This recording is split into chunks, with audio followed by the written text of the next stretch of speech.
Hello friends, నేను శరణ్యాని. ఇవాళ 7 అడుగుల బంధం 44వ భాగం చదువుకుందాము. రచించిన వారు మీనా ముక్తేశ్వర్ గారు. ఇంతలో ఆనంద్ గారు, సుప్రజ వచ్చారు. తీసుకువచ్చిన గిఫ్ట్స్ అన్నీ కూడా అక్కడ పెట్టారు. శారీస్ అందరూ చూశారు. అందరికీ బాగా నచ్చేశాయి. నీ సెలెక్షన్ భలే బాగుంది పిన్ని అన్నారు ముగ్గురు అమ్మాయిలు. అంతలోనే గీతిక సర్దుకొని బాగుందమ్మా అన్నది. మొదటి మాటకు గుండెల్లో ఒక రకంగా అనిపించి బాధ, రెండో మాటకు ఆ బాధను మించిన ఆనందం కలిగింది సుప్రజలో. చిన్నమామ గారు కొన్ని ఫోటోలు పంపిస్తాను చూడండి ఏది బాగున్నాయో అంటూ రవివర్మ గారు కొన్ని ఫోటోలు పంపించారు ఆనంద్ గారికి. అది చెరువులో దిగి ఆనంద్, సుప్రజ స్నానం చేస్తూ ఒకరి వైపు ఒకరు నీళ్ళు చల్లుకుంటున్న అందమైన దృశ్యం. ఆకాశం నీలం రంగుగా, చుట్టూ పచ్చని వాతావరణంలో చెరువు చాలా అందంగా, అందులో చాలా అందమైన జంట భలే పడ్డారు. ఆ ఫోటోలు 3 కూడా చాలా అందంగా ఉన్నాయి. ఏ ఫోటోలు అవి, మాకు చూపించండి అన్నది శ్రావణి నవ్వుతూ. అవి చిన్నవాళ్ళు చూసేవి కాదు, కాస్త బుర్ర పెరిగిన వాళ్ళు చూసేవిలే అన్నాడు కృష్ణవర్మ శ్రావణి వైపు చూస్తూ. పద్దాక నన్నేదో ఒకటి అంటున్నారు ఈయన, అంతు తేల్చాలి, వాళ్ళ ఇంటికి వెళ్ళి చెబుతా అనుకున్నది శ్రావణి కోపంగా. ఏం ఫోటోలు బాబాయ్ అంటూ ధరణి అడిగితే, అబ్బాయి ఏమీ లేదమ్మా, మా వర్క్కి సంబంధించినవేలే అన్నాడు ఆనంద్ నవ్వుతూ. అమ్మో, అల్లుళ్ళిద్దరూ సీక్రెట్ ఏజెంట్లా మమ్మల్ని ఫోటోలు తీశారు మాకు తెలియకుండా అని నవ్వుకున్నారు ఆనంద్ గారు. ఇంతలో విశ్వనాథ్ గారు, అంబిక వచ్చారు. నవ్వుతూ ఉంది అంబిక. ఫోటోలు చాలా బాగున్నాయి అంటూ దేవా పంపించారు వాళ్ళ తల్లిదండ్రులకు. అవును, మరి అత్త ఆనందం చూడాలి అనుకునేది వాళ్ళిద్దరూ కదా, అందుకే పంపించాడు. వాళ్ళు కూడా అలా అనేసరికి అమ్మాయిలు ఊరుకోలేదు. ఫోన్ తీసుకుని బలవంతంగా చూశారు. ఇంకొక్కటే నవ్వులు. దుర్గమ్మ గారు మాట్లాడుతూ, పిల్ల పిచ్చుకలు మీరేనా చూసేది, నాకు చూపించండి అన్నారు. ఇక దేవిక గారు, దుర్గమ్మ గారు అందరూ చూశారు. ఆనందంగా ఉన్నారు ఇన్నాళ్ళ తర్వాత అని ఎవరికి వారే మనసులో ఆనందపడ్డారు. ఆ ఫోటోలు చూడటానికి ఎంతో నిండుగా అందంగా చూసేసరికి ఆనందంగా ఆహ్లాదంగా ఉన్నాయి. ఇక మనకి టైం లేదు. రేపు పసుపు కొట్టడం, ఆ తర్వాత కావలసినవి కొనడం. పెళ్ళి చాలా గ్రాండ్గా చేయాలంటున్నారు శ్రీనివాసరావు గారు. భారీ హంగామాలు వద్దు అన్నారు విశ్వనాథ్ గారు. ఒక రకంగా అందరూ విశ్వనాథ్ గారి మాటకి ఆమోదించారు. సమయం లేదు, అన్నీ పెట్టుకుంటే విసుగ్గా ఉంటుంది, పైగా ముఖ్యమైన వాళ్లకు చెప్పుకుందాం కబుర్లు. రిసెప్షన్ మాత్రం అందరినీ పిలిచి చేద్దాం అన్నారు విశ్వనాథ్ గారు. పెళ్ళి రాజశేఖర్ నిలయంలో జరగాలి, రిసెప్షన్ ఫంక్షన్ విశ్వనాథ్ గారు చేస్తాము అని చెప్పారు. ఆ మరుసటి రోజు ఉదయాన్నే పసుపు కొట్టే కార్యక్రమాలు ముగించారు. ఆ తర్వాత ఆనంద్ దంపతులతో సత్యనారాయణ స్వామి వారి వ్రతము చేయించారు ఎస్టేట్స్ దగ్గర. కుటుంబ సభ్యులు మాత్రమే కలిసి చేసుకున్నారు.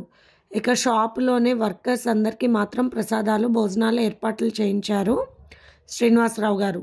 ముఖ్యమైన స్నేహితులను మాత్రం పిలిపించారు. రాజా అన్ని విషయాలు చక్కగా చూస్తూ బాధ్యతగా అన్ని పనులు చేస్తుంటే అందరూ నవ్వుకున్నారు ముచ్చటగా. దుర్గమ్మ గారు మాట్లాడుతూ, నాకు ఒక్కడే మనవడు అనుకున్నాను, ఇంకో మనవడు వచ్చే అవకాశం వచ్చింది అంటూ నవ్వేశారు ఆనందంగా. కొంపతీసి వాళ్ళ చేత కూడా అబ్బాయి పుట్టేదాకా పిల్లల్ని కనమంటావా ఏంటమ్మా అంటూ నవ్వాడు శ్రీనివాసరావు గారు. వసుంధరాదేవి గారికి రాజశేఖర్ నిలయం వాళ్ళతో ఫంక్షన్లో పాల్గొనడం అంటే ఆమెకు చాలా ఇష్టంగా ఉంది. ఎందుకంటే పొరపత్యాలు లేకుండా మనస్ఫూర్తిగా ఆనందంగా గడుపుతున్నారు వాళ్ళందరూ కలిసి. ధరణి పెళ్లి జరిగిన విశేషం అన్నీ శుభకార్యాలే మన ఇంట్లో అంటూ నవ్వేశారు శ్రీనివాసరావు గారు. అది నా మనవడు వచ్చిన వేళ విశేషం అంటూ రవివర్మ గారి వైపు చూసి గర్వంగా నవ్వారు దుర్గమ్మ గారు. అవును, మరి అందరి పెళ్ళిళ్ళు జరిగిపోతాయా అన్నయ్య అన్నాడు కృష్ణవర్మ నవ్వుతూ. బుజ్జమ్మాయి పెళ్ళికి కాస్త లేట్ ఉంది అన్నారు దుర్గమ్మ గారు నవ్వుతూ. ఆ మాటలు అర్థమైన వారంతా నవ్వేశారు. లోపల వ్రతం జరుగుతుంది కొత్త జంటతో. అందరూ బుద్ధిగా కూర్చున్నారు, వ్రత కథలు విన్నారు, ప్రసాదాలు తీసుకున్నారు. వచ్చిన వాళ్ళందరికీ భోజనాలన్నీ ఏర్పాట్లు ఫ్యాక్టరీలో వర్కర్స్ చూసుకున్నారు అన్ని పనులు. ఎక్కడి వారు అక్కడ 2:30 కల్లా వెళ్ళిపోయారు. ఇక ఆనంద్ గారి ఇంటికి వెళ్ళి ముఖ్యమైన పనులు చూసుకుందామన్నారు. మీరందరూ వెళ్ళండి, మేము తర్వాత వస్తాను అన్నారు రవివర్మ గారు. అందరూ ఆశ్చర్యంగా చూశారు. రవివర్మ చెప్పినట్టు అందరూ కూడా చెరువులో ఎంజాయ్ చేయడానికి బట్టలు తెచ్చుకున్నారు. చిన్నవాళ్ళు పెద్దవాళ్ళందరూ రాజశేఖర్ నిలయానికి వెళ్ళిపోయారు. ఇక రవివర్మ జంట దేవా, గీతిక, కృష్ణవర్మ, శ్రావణి అందరూ చెరువులో దిగారు. అసలు వారు చేసిన అల్లరి మామూలుగా లేదు. రవివర్మ గారు ధరణి నీళ్ళల్లో చిన్నపిల్లల్లా మారిపోయింది. ఒకరి మీద ఒకరు నీళ్లు పోసుకుని ఆ నీళ్ళల్లో తప్పించుకుంటూ ఆటలాడుతున్నారు. గీతిక సిగ్గుగా స్నానం చేస్తుంటే దేవ ఆమె వైపు నీళ్లు కొట్టాడు. గీతిక హుషారొచ్చి తను కూడా చల్లుతో ఆటలాడింది.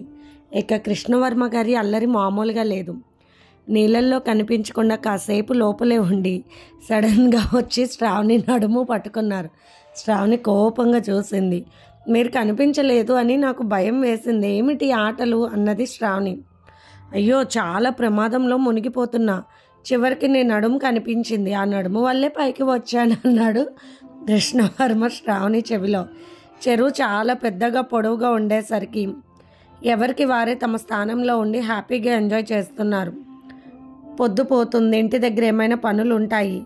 ఏమిటండి అల్లరి, ఇక వెళ్దామన్నది ధరణి. నీళ్ళల్లో సరసాలు ఎంతో మజాగా ఉంటాయని ఇప్పుడే తెలిసింది.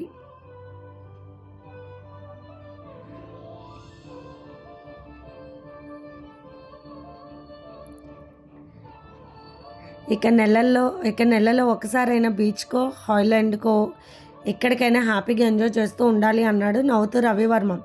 సరేరా పిల్లలు, మీరు కాసేపు స్నానాలు చేయండి, అంత తొందరగా రావాల్సిన అవసరం లేదు అన్నారు రవివర్మ. త్వరగా వెళ్దాం, మనం ఇంటికి పెద్దవాళ్ళం కదా, బాధ్యతగా ఉండాలి ధరణి అన్నారు రవివర్మ. ఆ తర్వాత లోపలికి వెళ్ళి తలుపులు వేసి రవివర్మ చేసిన అల్లరి మామూలుగా లేదు. ఎక్కడ ఎలాంటి పరిస్థితుల్లో ఉన్నా మీ ముచ్చట్లు మీరు తీర్చుకుంటారని అందంగా రవివర్మ గారి ఆశలకు లొంగిపోయింది ధరణి. వారిద్దరూ శుభ్రంగా స్నానం చేసి రెడీ అయిపోయారు. ఎవరికి వారు చక్కగా డ్రెస్సులు మార్చుకుని రెడీ అయిపోయారు.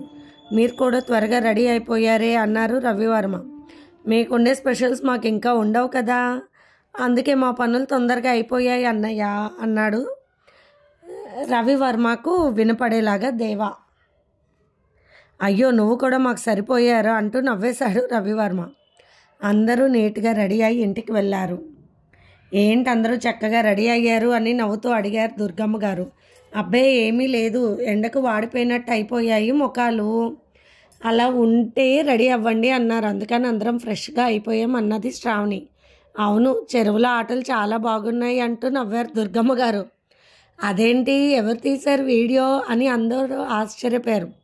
రాజా, నేనే డాబా మీద నుండి చక్కగా తీశాను జూమ్ చేసి అంటూ నవ్వాడు. అమ్మో చిలిపివాడా అంటూ నవ్వారు అందరూ. మరి బాబాయ్ ఫోటోలు తీస్తారా మీరు, నేనెందుకు ఊరుకుంటాను అన్నాడు రాజా.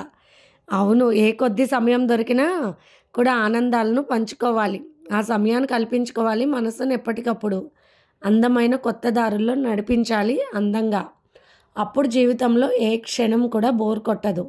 బాధ్యతల వలయంలో చిక్కుకున్న జీవితాలు అప్పుడప్పుడు సమయం దొరికితే ఇలాంటి ఆనందాలు పంచుకుంటుంటే ఆ ఆనందం వల్ల కొత్త ఉత్సాహం పెరిగిపోతుంది.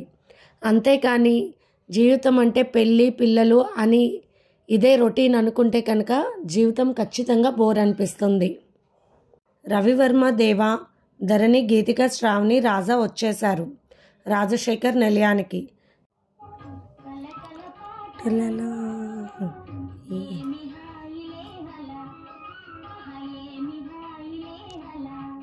అంటూ దుర్గమ్మ గారు పాడుతూ నవ్వుతూ ఉన్నారు ఫోన్ చూస్తూ. ధరణి, గీతిక, శ్రావణి ముగ్గురు నానమ్మ దగ్గర చేరారు. ఆశ్చర్యంతో చూస్తున్నారు. ఏంటి నానమ్మ పాటలు పాడుతున్నావు అంటూ నవ్వుతూ అడిగారు. ఏమీ లేదు ధరణి, మీ ఆయన చాలా రెచ్చిపోతున్నాడు, బాగుంది, ఇంకా పెళ్ళి కాలేదు కానీ వారిద్దరూ ఒకరినొకరు చూసుకోవడం సరిపోయిందంటూ గీతిక వైపు చూసి నవ్వింది.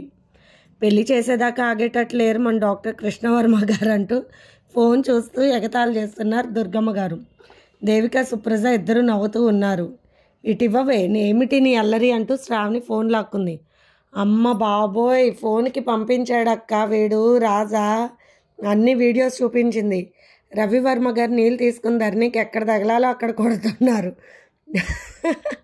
దేవానాథ్, గీతిక అలా చూసుకుంటూ ఉండిపోయారు.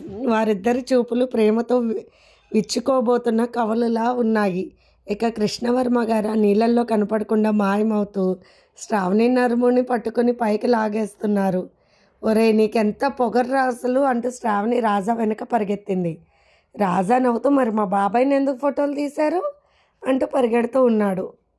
ఇంటికి ఒక మగపిల్లవాడు ఉంటే ఇంటి మీద ఏక కూడా వాళ్ళనివ్వడు అంటారంటూ తెగ నవ్వుతూ ఉన్నారు దుర్గమ్మ గారు. అయినా కానీ ఇవన్నీ చూసి లానాలా నానమ్మ అంటూ గారాబం పోయింది ధరణి. గీతిక వైపు అలాగే చూసుకుంటూ ఉండిపోతుంది సుప్రజ.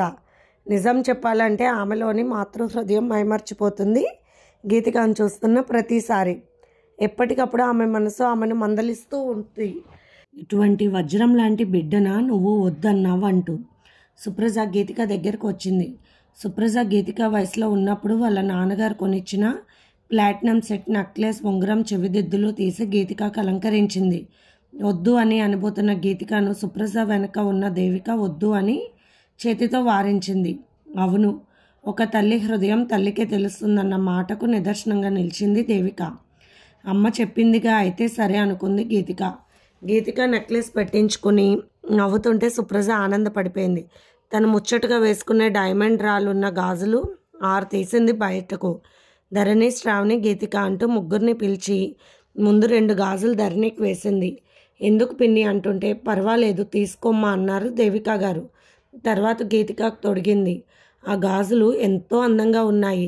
శ్రావణికి తొడుగుతుంటే నాకు చాలా నచ్చేసాయి. ఇటువంటి గాజులు నేను ఎప్పటి నుండో వేసుకోవాలనుకుంటున్నాను పిన్ని, మీరు చాలా మంచి పని చేశారంటూ సుప్రజకు ముద్దు పెట్టింది శ్రావణి. ఇంతలో ఆనంద్ అక్కడికి వచ్చారు. భార్య వైపు చూసి ముచ్చటగా మురిసిపోయారు. వాళ్ళ బాబాయ్ పిన్ని మధ్య నిలబడి శ్రావణి ఫోటోలు దిగింది.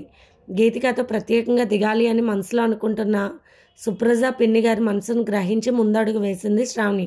ఇప్పుడు గీతిక అక్కతో అంటూ తల్లిదండ్రుల మధ్యలో గీతికను నిలబెట్టి ఫోటో తీసింది శ్రావణి. తర్వాత ధరణి, ఆ తర్వాత రాజా దిగారు. నువ్వెప్పుడు ఆఖరా దిగేది మా తర్వాతే నువ్వంటూ నవ్వుతూ రాజాని ఏడిపించింది శ్రావణి. నువ్వు బుజ్జి అక్క, చిన్ని అక్క, పెద్ద అక్క, అక్కలు 3 ఉన్న తమ్ముడు ఒక్కడే అంటూ నవ్వాడు రాజా. ఎవరు చెప్పి వచ్చారా రాజా, నువ్వు ఆకారు అని ఏడిపిస్తున్నారు ఈ అమ్మాయిలు, నీ తర్వాత ఇంకా పుట్టే ఛాన్సులు ఉన్నాయి అంటూ సుప్రజ వైపు చూసి నవ్వారు దుర్గమ్మ గారు. ఆనంద్ నవ్వుతూ వెళ్ళిపోయాడు అక్కడి నుండి.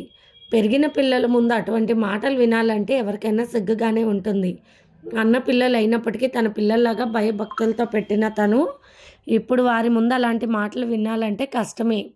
నవ్వుకుంటూ వెళ్తున్న కొడుకు వైపు చూసి మురిసిపోయారు దుర్గమ్మ గారు.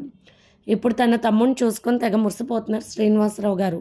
గీతిక పెళ్లి ముహూర్తాలు పెట్టుకున్న రోజు నుంచి ప్రతిరోజు ఆనందంగా అందంగా గడిచిపోతుంది. దేవాతో తన జీవితం ఎంతో బాగుంటుంది అని ఊహాలోకంలో తేలుతూ ఆనందంగా ఉంది గీతిక. దేవా ఇంటికి వెళ్ళాక అరగంట కూడా అవ్వలేదు. అప్పుడే ఫోన్ చేశాడు గీతికకు. ఇద్దరి మాటలు ఆనందంతో ఉన్నాయి. ఒకరి కుటుంబ సభ్యుల గురించి మరొకరు చక్కగా చెప్పుకుంటున్నారు. ఒకరిష్టాలను మరొకరు చక్కగా తెలుసుకుంటున్నారు. ప్రేమతో మాట్లాడుకునే మాటల్లో ఎటువంటి ఉన్నత భావాలు వ్యక్తపరచాలన్న విషయం అప్పుడే అర్థమవుతుంది గీతికకు. రవివర్మ గారు, ధరణి ఇద్దరూ ఇంటికి బయలుదేరారు. ఆఫీస్ వర్క్లు ఉన్నాయంటూ ధరణి బయలుదేరేలా చేసింది. అయ్యగారి సంగతి ఏమని చెప్పను, కూర్చుంటే వినాయకుడు మంచి మంచి తెలివైన మాటలు మాట్లాడతారు. లెగిస్తే ఆంజనేయులు అనుకున్న పనిని సాధించే వరకు వదలరు. ఇప్పుడు ప్రస్తుతానికి ఆఫీస్లో వర్క్ చూడాలి మనం అంటూ నవ్వేసింది ధరణి. ధరణి ఒక బాధ్యతమైన అమ్మాయి. ఆనందంగా సమయం గడిచిపోతుందని, తన ఇంటిని, తన బాధ్యతలను భర్త కానీ తాను కానీ విస్మరించడం ఆమెకి ఇష్టం ఉండదు. అందుకే ధరణి బయలుదేరుతానన్నప్పుడు ఎవరూ కూడా అభ్యంతరం చెప్పలేదు. ఇంటికి వెళ్ళాక అత్తగారికి అన్ని సంగతులు చెబుతూ తమ పిన్నిచ్చిన వజ్రాల గాజుల గురించి కూడా చెప్పింది ధరణి. చాలా బాగున్నాయి ధరణి, ఇవి చాలా కాస్ట్లీ డైమండ్స్, చెప్పాలంటే ఒక్క గాజు 1,50,000 పైనే ఉంటుంది అంటూ ఆశ్చర్యపోయారు వసుంధరాదేవి గారు.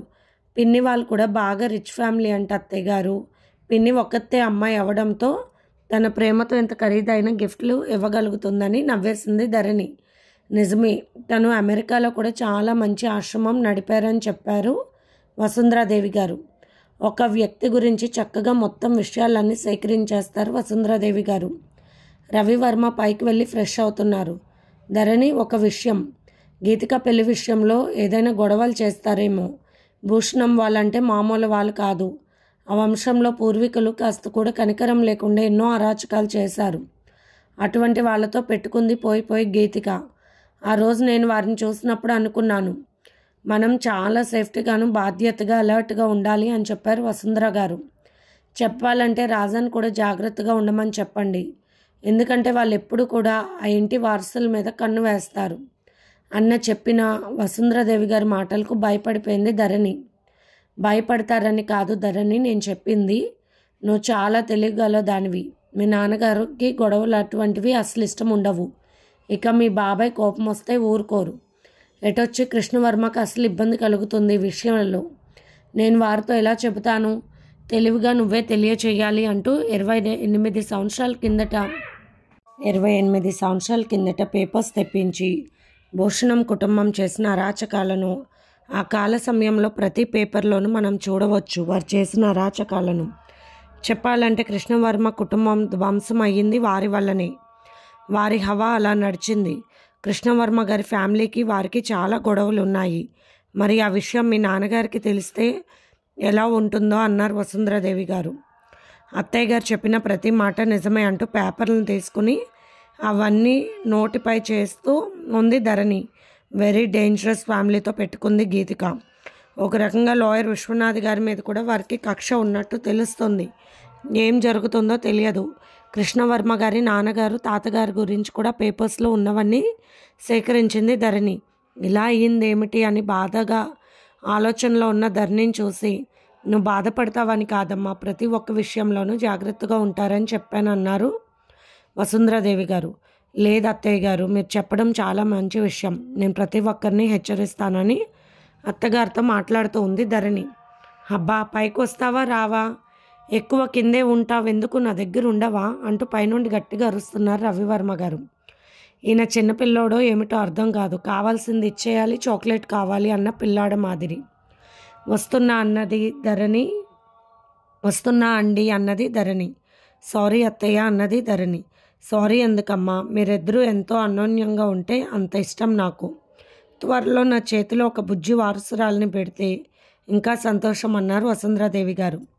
కానీ మీతో ఒక ముఖ్యమైన విషయాలు చెప్పాలి నేను అంటున్న ధరణి వైపు ఆశ్చర్యంగా చూశారు వసుంధరాదేవి గారు. ఇది ఫ్రెండ్స్ ఇవాల్టి ఎపిసోడ్. రేపు ఇంకొక ఎపిసోడ్తో మీ ముందుకు వస్తాను. మీకు కనుక స్టోరీ నచ్చినట్లయితే లైక్ చేసి షేర్ చేసి సబ్స్క్రైబ్ చేసుకోండి ఫ్రెండ్స్. అలాగే మన ఛానల్లో ప్రసారం అవుతున్న positive thoughts written by Komanapalli Ganapathi Rao గారి కూడా చదివి మీ అమూల్యమైన సమీక్షలు తెలియచేయండి ఫ్రెండ్స్. బాయ్.